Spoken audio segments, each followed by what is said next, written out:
संजय राऊत म्हणतात. संजय राऊत पागलची औलाद आहे. रोज कुठं त्याला उत्तर देत बसता तुम्ही. त्याची जागा साली मेंटल हॉस्पिटलला आहे. आता आमदार भाजपचा त्यांचा प्रॉपर्टीचा वाद त्यांनी गोळीबार केलेला. आता याच्यात कसला गुंडाराज आहे? विजय वडेट्टीवार म्हणतात की महायुती सरकार साडी घोटाळा करत आहे 1 कोटी रुपयाचा. काय साडी घोटाळा? 1 कोटी साड्या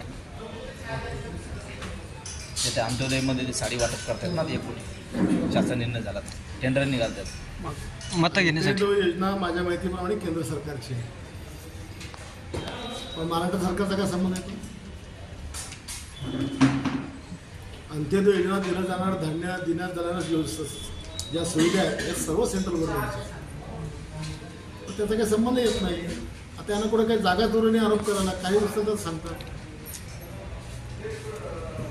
ओबीसी नेते प्रकाश शेंडगे यांनी नवीन पक्षाची स्थापना केली आणि पुढच्या काळात जर का छगन भुजबळांना जर का बाहेर राहायचं काम पडलं तर ते आमचे नेते असतील असं म्हटलं. चांगली गोष्ट आहे. शुभेच्छा त्यांच्या पक्षांना. मिळतो का नाही मिळतो, मी माझ्या भूमिकेवर ठाम आहे, ते त्यांच्या भूमिकेवर ठाम आहे. माजी आमदार विजयराज शिंदे यांनी लोकसभेची जागा जी आहे तो ते भाजपला मागणी केलेली आहे. आपण कसं पाहताय? संपलेल्या लोकांवर न बोललेलं पण त्याच्या मागणीला कोण उभं करणार? ते भाजपचे जिल्हा प्रमुख आहेत, संपर्क प्रमुख आहेत. लोकसभा ते त्याच उद्देशाने पक्षात गेले होते भाजपमध्ये की त्याला खासदारकी तिकीट भेटेल, पण भाजप सोयीची युती झाली आणि ह्या जागा विद्यमान जागा शिवसेनेच राहणार आहे.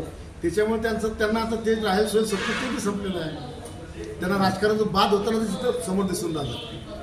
वैफल्यग्रस्त भावनेतनं केलेलं ते मागणी आहे.